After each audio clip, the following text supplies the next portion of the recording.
Interaction का example है। अब सेकेंड एग्जांपल देखते हैं पैरासिटिज्म।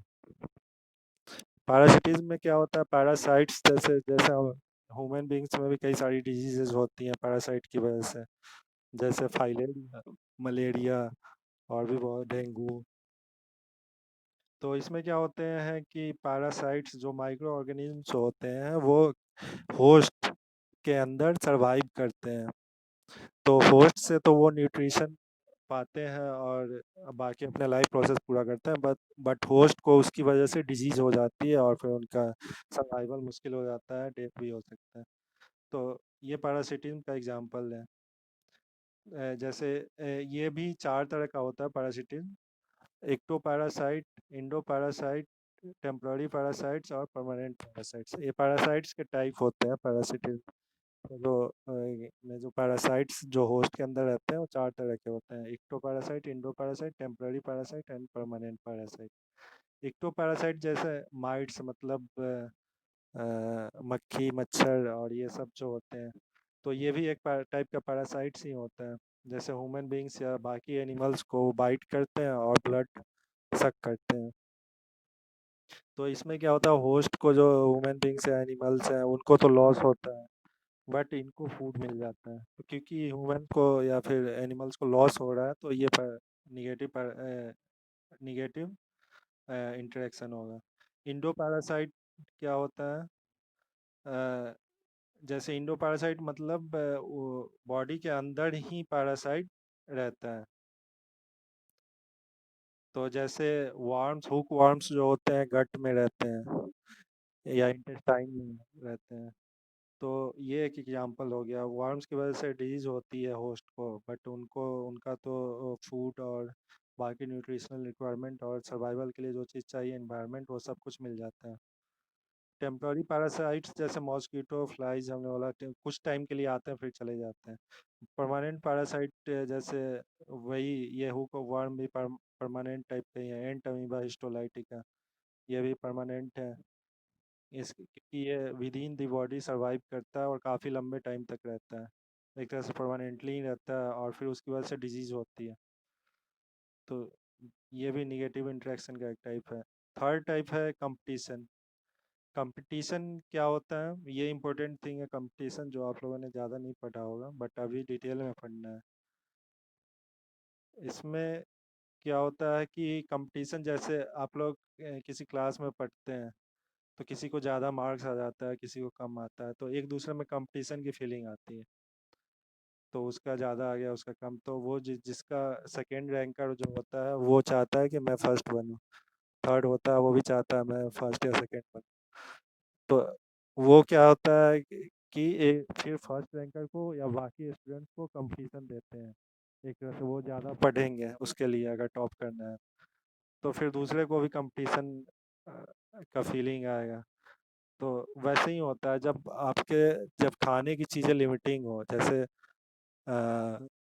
10 लोग हैं और खाने के लिए चार ही रोटी हैं, तो उसके लिए फिर कंपटीशन होगा कौन जल्दी मतलब ज़्यादा खाएगा या उसके लिए। तो वैसे ही होता है कंपटीशन स्पेसीज या ऑर्गेनिम्स के बीच में भी होता है, जब सोर्सेज जो होते हैं वो लिमिटिंग होता है। सोर्सेज कुछ भी हो सकता है, वो तो फूड हो सकता है या रहने के लिए जगह हो सकता है या बाकी चीज़ें भी हो सकती हैं कुछ भी। तो interaction among individual striving for the same limiting resource। अभी जब 4-5 ऑर्गेनिज्म, सपोज दैट किसी भी, जैसे पॉन्ड का एग्जांपल हम लोग लेते हैं, पॉन्ड में अगर मछलियाँ हैं, मान लीजिए 20 मछलियाँ हैं और उनका फूड बहुत लिमिटिंग है, वो सब तो एक ही तरह का फूड खाएंगे। तो अगर सेम लिमिटिंग रिसोर्स, अगर उनका रिक्वायरमेंट अगर सेम है, तो फिर उनके अंदर फिर कंपटीशन होगा कि अगर फूड कम है तो कौन ज़्यादा खाएगा, कम खाएगा, जो स्ट्रॉन्ग होगा उसमें वो ज़्यादा उसको मिलेगा फूड। तो यही कंपटीशन होता है। तो ये दो तरह का होता है, एक तो इंट्रा स्पेसिफिक और एक इंटर स्पेसिफिक। ओके, क्या धीरे धीरे आ रही है क्या? अभी आ रहा है क्या सही?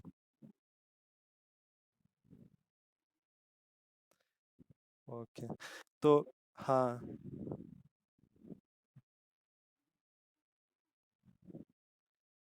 क्रैब वो एक टाइप का एनिमल होता है, जो क्रैब आप लोगों ने देखा भी होगा ना। उसको हिंदी में क्रैब को बोलते हैं क्या, केकड़ा शायद बोलते हैं, केकड़ा। क्रैब को हिंदी में केकड़ा बोलते हैं। आप लोगों ने देखा होगा पानी वानी, अभी तो बरसात में पानी लग गया होगा तो बहुत सारा दिखता होगा। वही क्रैब होता है। और सी एनिमोन भी एनिमल ही होता है, बट आप लोग नेट पे सर्च करना, उसका स्ट्रक्चर दिख जाएगा उसमें।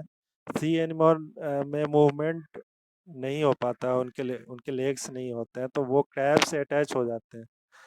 और क्रैब में मूवमेंट होता है, तो क्रैब से अटैच हो जाते हैं, तो क्रैब उनको लेकर के जाता है फीडिंग साइट्स पे जहाँ फूड्स होता है सी एनिमोन के लिए। और रिटर्न में सी एनिमोन उसको डिफेंस प्रोवाइड कराता है प्रीडेटर से। अभी क्लियर हो गया? हाँ, तो अभी देखते हैं कंपटीशन जो हम लोग देख रहे थे, दो तरह का होता है, इंट्रा स्पेसिफिक और इंटर स्पेसिफिक। इसको एक एग्जांपल से समझते हैं। जैसे आप फर्स्ट ईयर में हो, फर्स्ट ईयर में सपोज 60 स्टूडेंट्स हैं और सेकेंड ईयर में भी 60 स्टूडेंट्स हैं। तो अगर फर्स्ट ईयर वाले को अगर एक स्पेसीज समझे और सेकेंड ईयर वाले को दूसरा स्पेसीज समझे, एक एग्जांपल के लिए, तो आपके फर्स्ट ईयर वालों के बीच में जो कंपटीशन होगा वो इंट्रा स्पेसिफिक होगा, इंट्रा, यहाँ पे जो है। और अगर आप फर्स्ट ईयर का सेकेंड ईयर वालों से होगा तो वो इंटर स्पेसिफिक होगा। अभी इसको स्पेसीज के टर्म में देखते हैं, तो एग्जांपल के लिए मैंने बता दिया, बट ये स्पेसिफिक जो है ये टर्म, ये स्पेसीज से आया है। अभी देखते हैं, जैसे दो तरह के ही स्पेसीज देखते हैं। एक तो, एक सपोज दैट काव है, काव है, एक दो तीन चार, और यहाँ यहाँ बफालो है। ये दो स्पेसीज हो गई। यहाँ 4 बफालोज हैं और 4 काउज हैं। अभी इनका जो फूड हो रिक्वायरमेंट्स होता है, दोनों हरी पत्तियां ही खाती हैं। यहाँ पे यहाँ पे सपोज दैट ये प्लांट्स हैं, हरी पत्तियां जो भी। तो इसको खाने के लिए ये भी आएंगी और ये भी आएगी, काउज भी आएगी, बफालो भी आएगी, गाय भी आएगी और भैंस भी आएगी। तो अभी इसको खाने के लिए जो इन काव है, इनके बीच में भी तो कंपटीशन होगा ना। गायों के बीच में भी कंपटीशन होगा, ये बोलेगी मुझे खाना है, ये बोलेगी मुझे खाना है, ये बोलेगी मुझे खाना है, सबको खाना है। तो इन दोनों के, इन सब के बीच में कंपटीशन होगा इस फूड के लिए। तो ये हो गया इंट्रा स्पेसिफिक, मतलब किसी सेम स्पीसीज के इंडिविजुअल्स के अंदर जो कंपटीशन होता है उसको बोलते हैं इंट्रा स्पेसिफिक, ये वाला। और अब इसी ग्रासेस को खाने के लिए अब बफालो भी आएगी और काव भी आएगी। तो इन बफालो और काव के बीच में भी जो कंपटीशन होगा, इसको बोलते हैं इंटर स्पेसिफिक। तो समझ में आया इंट्रा और इंटर? अगर सेम स्पेसीज के ऑर्गेनिज्म्स के बीच में अगर कंपटीशन होता है तो इंट्रा बोलते हैं उसको, और डिफरेंट स्पेसीज के बीच में जो होता है कंपटीशन उसको इंटर स्पेसिफिक बोलते हैं।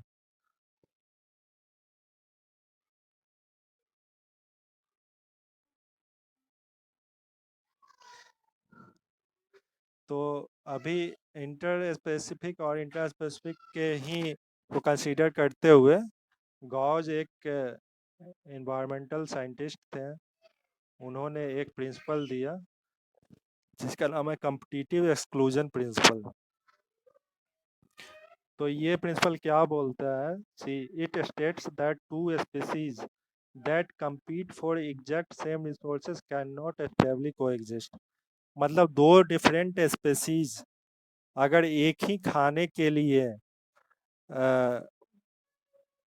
compete करती हैं, मतलब ये दोनों का फूड सेम ही है और एक ही खाना है उनका, तो एक साथ वो एक ही इन्वायरमेंट में एक जगह पे एक साथ नहीं रह सकती हैं, कहने का मतलब था उनका। तो ये कैसे, तो इसको एक इन्होंने एक एक्सपेरिमेंट किया था। ये पैरामीशियम के दो स्पेसीज को इन्होंने लिया था, पी ऑरेलिया और पी कॉर्डेटम। ये दो स्पेसीज इन्होंने लिया था जो पैरामीशियम का के दो डिफरेंट स्पेसीज हैं, पी ऑरेलिया और पी कॉर्डेटम। तो पहले पी ऑरेलिया को ग्रो कराया इन्होंने, जब फूड इनको एक प्रॉपर फूड प्रोवाइड कराया और उसमें ग्रो कराया। तो जो ग्रो कराया तो पी पी ऑरेलिया का जो ग्रोथ कर्व था,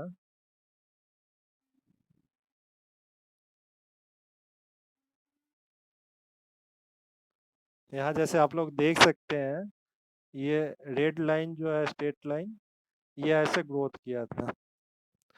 मतलब ये नंबर है, नंबर उनका जो इंक्रीज किया, और ये टाइम है। तो जैसे जैसे टाइम देखिए बढ़ रहा है, इधर टाइम और इधर नंबर बढ़ रहा है। तो जैसे जैसे टाइम बढ़ रहा है, ये ग्रो करेंगे तो इनका नंबर बढ़ेगा ही, बढ़ा बढ़ा, और यहाँ पे जाके जब फूड ऑलमोस्ट ख़त्म होने वाला होगा, मतलब काफ़ी फूड हो गया, और यहाँ पे इनका कैरिंग कैपेसिटी है, मान लीजिए कैरिंग कैपेसिटी मीन्स इसके ऊपर और पॉपुलेशन नहीं जा सकता है, वही कैरिंग कैपेसिटी होता है। तो यहाँ तक ये ग्रो किया और फिर उसके बाद स्टेबल हो गया, ग्रो करना बंद हो गया, बल्कि फूड फिर कम होना शुरू हो गया होगा, तो ये मरना शुरू हो गया, तो पॉपुलेशन डिक्रीज होने लगा। तो ये ग्रोथ कर्व है जब पी और एलिया को सेपरेटली ग्रो कराया गया था तब का। वैसे ही पी कॉर्डेटम दूसरा स्पेसीज जो है, इसको भी ग्रो कराया, तो उन्होंने देखा कि जैसे इनका भी ग्रोथ कर्व ऐसे जा रहा है और यहाँ पे कैरिंग कैपेसिटी होगा, तो यहाँ तक पहुँचा और उसके बाद फूड लिमिटिंग हो गया, तो ये स्टेबल हो गया पॉपुलेशन, इसके बाद नहीं बढ़ रहा। तो ये जब अलग अलग दोनों को ग्रो कराया तो इनका ग्रोथ कर्व इस तरह का आया था, अपना कैरिंग कैपेसिटी को ऑलमोस्ट अचीव कर लिया दोनों स्पीसीज ने। बट वहीं पे जब इन दोनों को एक साथ ग्रो कराया गया, पी ऑरेलिया और पी कॉर्डेटम को एक साथ ग्रो कराया, तो तब का ग्रोथ कर्व ये वाला है, ये जो लाइंस है ये वाला, और पी कॉर्डेटम का ग्रोथ ये वाला है। तो आप लोग देख रहे हैं जब जब साथ ग्रो कराया गया दोनों को, तो क्या हुआ, पी कॉर्डेटम जो था एक अचीव तो किया यहाँ तक, फिर उसके बाद डिक्रीज होने लगा और यहाँ ऑलमोस्ट फिर ख़त्म होने लगा, तो ऑलमोस्ट जीरो के आसपास लगभग आ गया, तो ये ख़त्म हो गया। बट ये पी ऑरेलिया जो था ये ऐसे ग्रो किया और ये स्टेबल रह गया, पॉपुलेशन अपना मेंटेन कर लिया। हालांकि ये भी अपने कैरिंग कैपेसिटी को, जो कि ऊपर तक था, उसको अचीव नहीं कर पाया, क्योंकि दो स्पेसीज साथ ग्रो हो रहे थे, तो ये अपना मैक्सिमम जो कैरिंग कैपेसिटी है उसको अचीव नहीं कर पाया था, यहीं तक रह गया, नहीं तो ये यहाँ तक जाता, ये इस तक तो जा नहीं पाया। बट ये स्टेबल रह गया, मीन्स सरवाइव कर गया। बट पीक ऑडिटम जो है वो डिक्रीज करने लगा नंबर और ये एलिमिनेट हो गया। तो इससे क्या प्रूव होता है, जो गॉज ने बोला था जैसा कि दो स्पे दो टू स्पेसीज दो स्पेसीज जो सेम रिसोर्सेज के लिए compete करती हैं, वो एक साथ एग्जिस्ट नहीं कर सकती हैं। तो देखा आप लोगों ने, जब एक साथ ग्रो कराया गया इसको, तो पी कॉर्डेटम एलिमिनेट हो गया, पी ऑरेलिया का ग्रोथ यहाँ तक अचीव हो गया।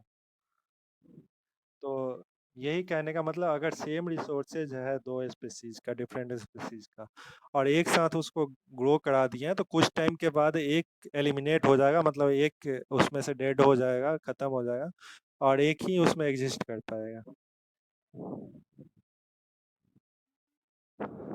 अभी उसके बाद देखते हैं, लोटका वोल्टेरा एक साइंटिस्ट का ही नाम है जिन्होंने एक थ्योरी दिया था।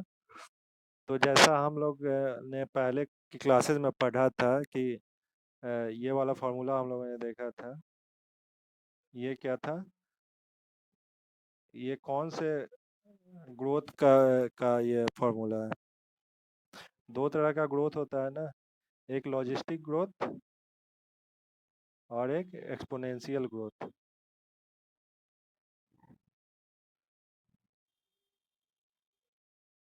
तो ये कौन से ग्रोथ का है? ये लॉजिस्टिक ग्रोथ का फार्मूला है। मतलब यहाँ पे कैरिंग कैपेसिटी आ गया। एक्सपोनेंशियल ग्रोथ में क्या होता है? ग्रोथ जो होता है वो अनलिमिटेड होता है, वहाँ कैरिंग कैपेसिटी नहीं होती है।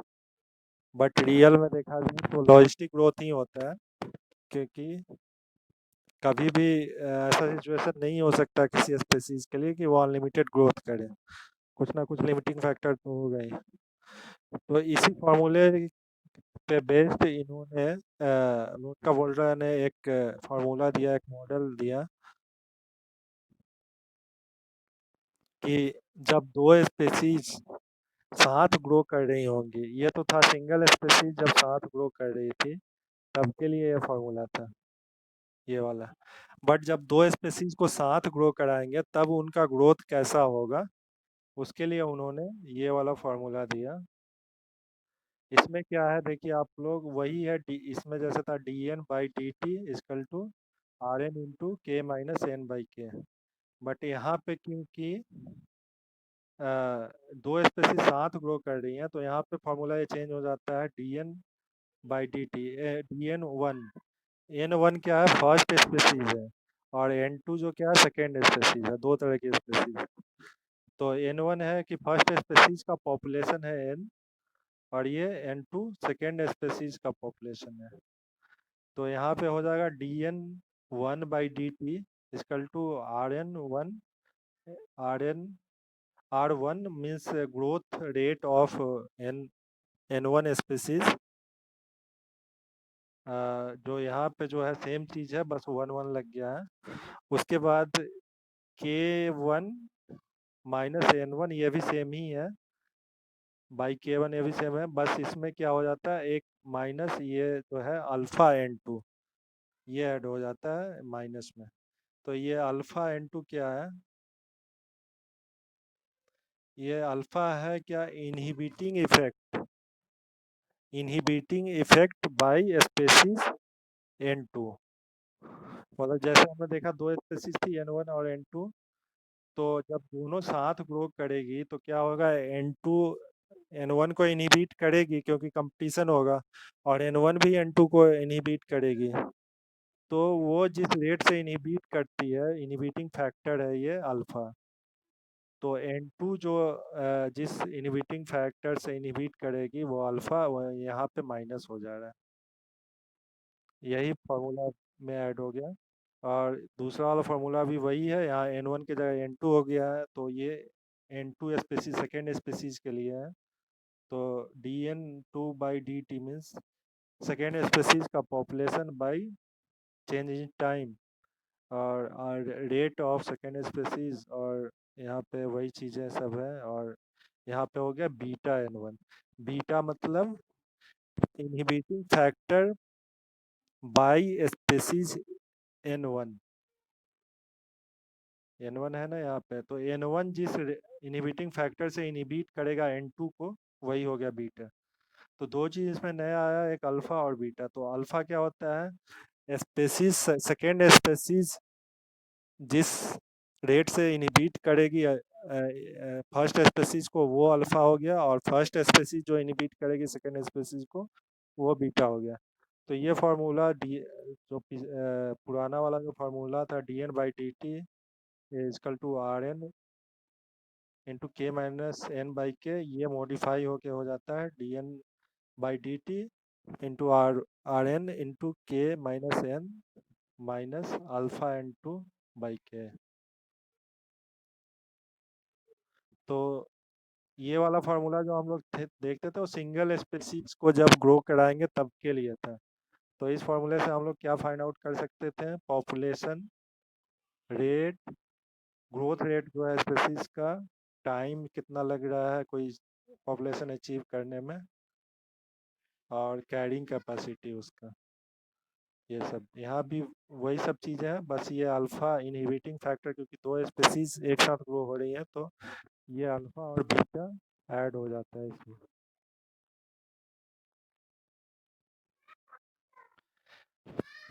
तो यहाँ पे लिखा भी है, आप लोग बाद में पढ़ लेना, वही चीज़ मैंने बता भी दिया है क्या क्या है इसमें, N1 N2 K1 K2 alpha beta.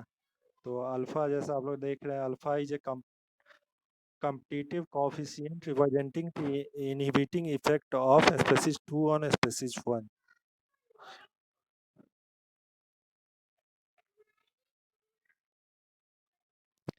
तो ये क्लियर हो गया। तो अभी लोटका वोल्टेरा मॉडल जो है ये बहुत ही इम्पोर्टेंट है, इससे हमेशा ही क्वेश्चन होता है। तो ये लोग इस पे आप लोग कुछ क्वेश्चंस आप लोग सॉल्व करके देखना, और इसको जब ग्राफिकल टर्म में जब इसको रिप्रेजेंट करते हैं लोटका वोल्टेरा मॉडल को, तो इस तरह का देखने के लिए मिलता है। तो इस ग्राफ में देखिए क्या है।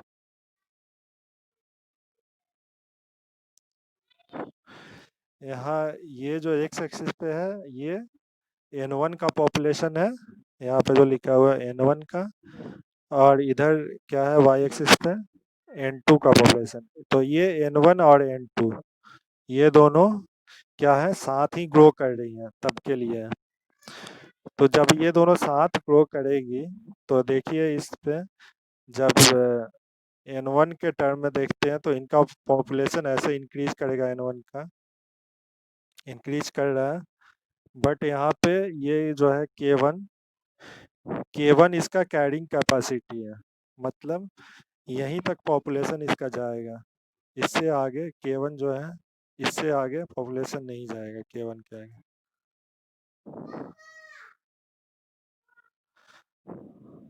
तो अब हमने देखा ये N1 का पॉपुलेशन, ये कैरिंग कैपेसिटी जो है K1 यहाँ तक ही जा सकता है नॉर्मल केस में, बट जब स्पेसीज N2 भी साथ में ग्रो कर रही है, तो N2 क्या करेगी, ये अल्फा जो है, अल्फा से इसको इनहिबिट करेगी।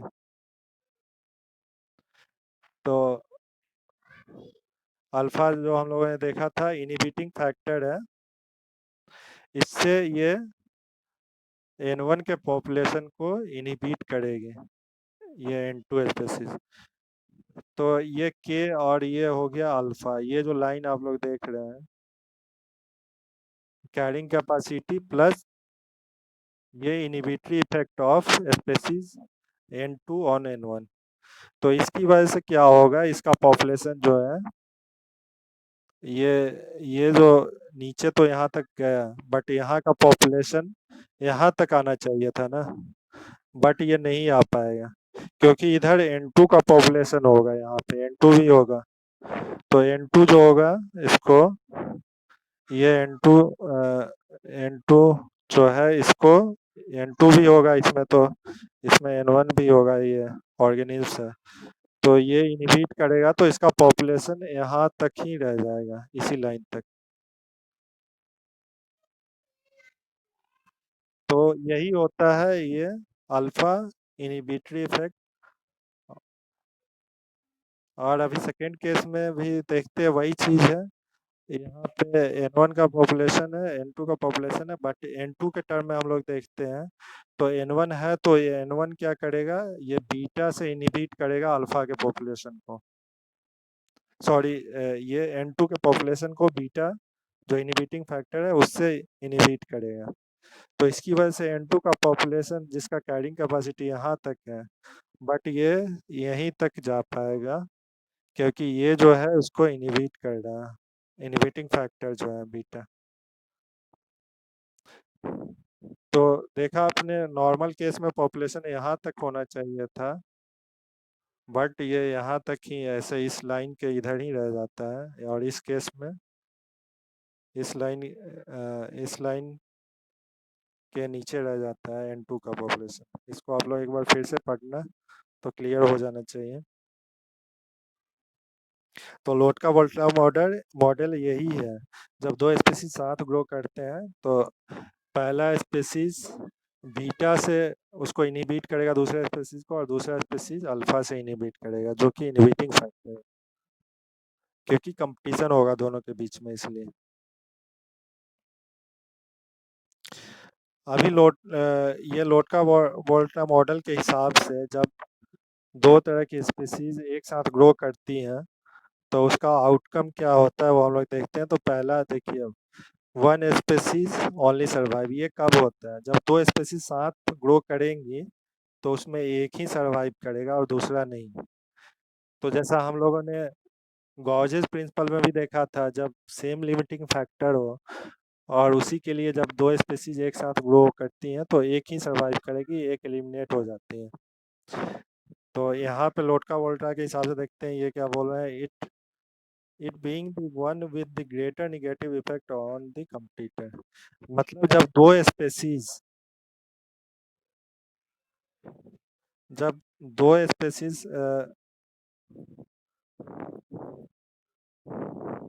सपोज ये स्पेसीज ए है और ये स्पेसीज बी है, ये दोनों जब साथ में ग्रो करेंगे तो एक दूसरे पे इनहिबिटिंग फैक्टर इनका होगा। अब ये जरूरी नहीं है दोनों का इनहिबिटिंग फैक्टर सेम ही हो।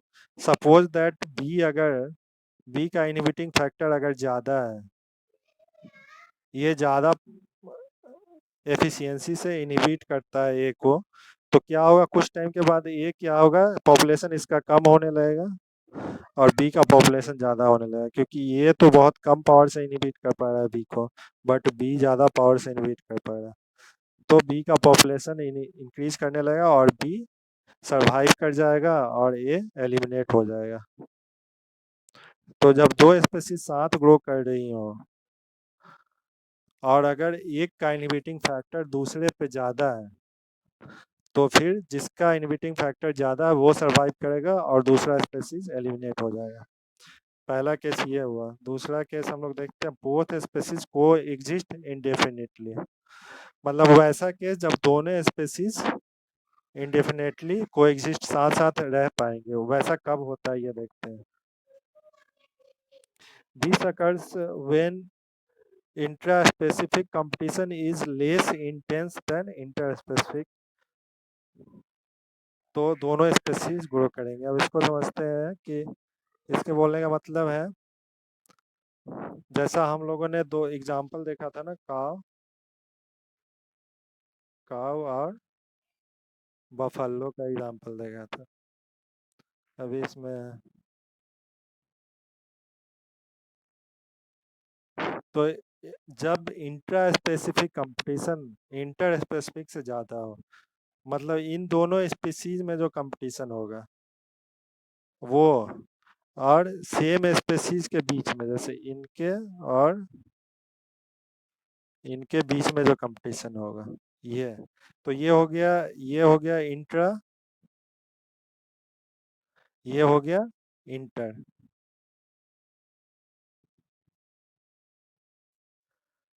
तो ये बोलने का मतलब है जब इंट्रा स्पेसिफिक कंपटीशन ज़्यादा होगा इंटर से, मतलब काऊ और बफेलो के बीच में जो कंपटीशन है उससे कहीं ज़्यादा ये होगा इंट्रा वाला। ये कंपटीशन अगर ज़्यादा होगा तो ये दोनों साथ रह लेंगी एक जगह पे, क्योंकि तब तो इन्हीं दोनों के आपस में ही इनमें फाइट होते रहेगा, इसमें भी आपस में फाइट होते रहेगा, तो एक दूसरे से ये लड़ेंगी नहीं। तो जब आपस में फाइट होगा तो ये तो ख़त्म तो नहीं होगी, जो इसमें स्ट्रांग होगा वो सरवाइव करेगा, जो वीक होगा वो नहीं सरवाइव कर पाएगा, बट ख़त्म तो नहीं होगा कोई भी स्पेसीज। तो दोनों स्पेसीज उस केस में सरवाइव कर जाएंगे। लेकिन वही अगर इन दोनों के बीच में अगर फाइट ज़्यादा होता तो कोई एक इसमें विन करती, सरवाइव कर जाती और दूसरा एलिमिनेट हो जाती। तो जिसका इनहिबिटिंग फैक्टर ज़्यादा होता है, सपोज अगर बफालो ज़्यादा स्ट्रांग होता है, इनका इनहिबिटिंग फैक्टर अगर इस पे काऊ पे अगर ज़्यादा होता है तो फिर बफालो सरवाइव करती और काऊ एलिमिनेट हो जाती।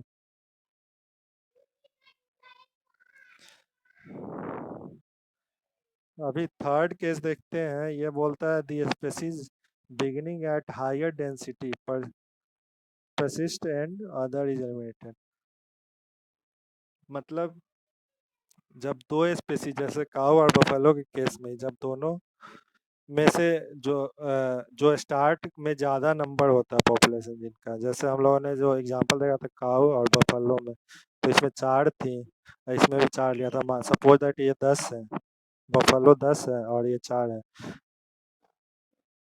अभी इन दोनों को एक साथ ग्रो कराते हैं और इसमें इंट्रा स्पेसिफिक, हम चलिए ये एग्जांपल नहीं लेते क्योंकि इसमें तो हम लोगों ने देखा था कि वो इंटर स्पेसिफिक कंपटीशन ज़्यादा था, इंट्रा ज़्यादा था।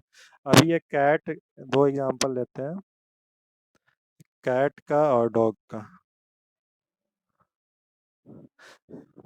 लेकिन इनका फूड हैबिट भी सेम होता नहीं है ऑलमोस्ट, बट फिर भी सपोज आप लोग मान के चलिए कि फूड हैबिट अगर सेम ही है, तो अगर ये कैट 4 है और ये 10 है, अब इस दोनों को साथ ग्रो कराते हैं, तो इसमें क्या है कि इंटर स्पेसिफिक यानी इन दोनों के बीच में कंपटीशन जो होगा वो ज़्यादा है, बजाते कि इंट्रा स्पेसिफिक मतलब इनमें जो आपस में होगा उसकी अपेक्षा ये वाला ज़्यादा है।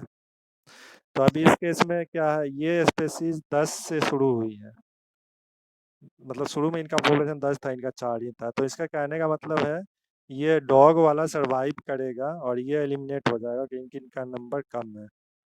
तो ये ऑब्वियस सी बात है कि अगर दोनों में कंपटीशन होगा और एक का पॉपुलेशन ज़्यादा होगा, तो एक दूसरे को एलिमिनेट कर ही देगी, फाइट होगा और फिर एलिमिनेट कर देंगे। तो और इस केस में ही बोलता है कि एन-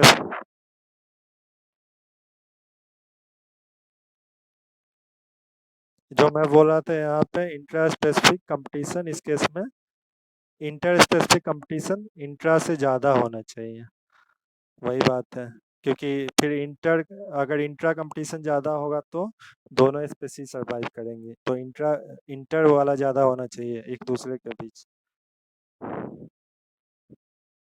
और ये इसके साथ साथ ये मॉडल ये भी बोलता है कि ऑल्सो यहाँ पे पॉसिबिलिटी होती है कि को एग्जिस्टेंस भी हो, मतलब जरूरी नहीं है कि डॉग जो है कैट को एलिमिनेट कर ही दे, यहाँ पे दोनों को एग्जिस्ट भी कर सकते हैं, किसी किसी केस में दोनों साथ भी रह सकते हैं, तो दोनों ही पॉसिबिलिटी होती है यहाँ पे। तो ये समझ में आ गया होगा आप लोगों को लोटका वोल्ट्रा मॉडल जो है ये काफ़ी इम्पोर्टेंट है, और इसमें बस यही एक ही चीज़, वो जो आप लोगों ने लास्ट पहले की क्लासेस में पढ़ा था वही चीज़ है, बस इसमें ये अल्फ़ा ऐड हो जाता है जो इनहिबिटिंग इफेक्ट है इसका। और उस पे बेस्ड ये ग्राफ आप लोग समझने की एक बार फिर से कोशिश कीजिएगा क्या है। और जो 3 केसेस थे वो मैंने बताया जो पॉसिबिलिटी है।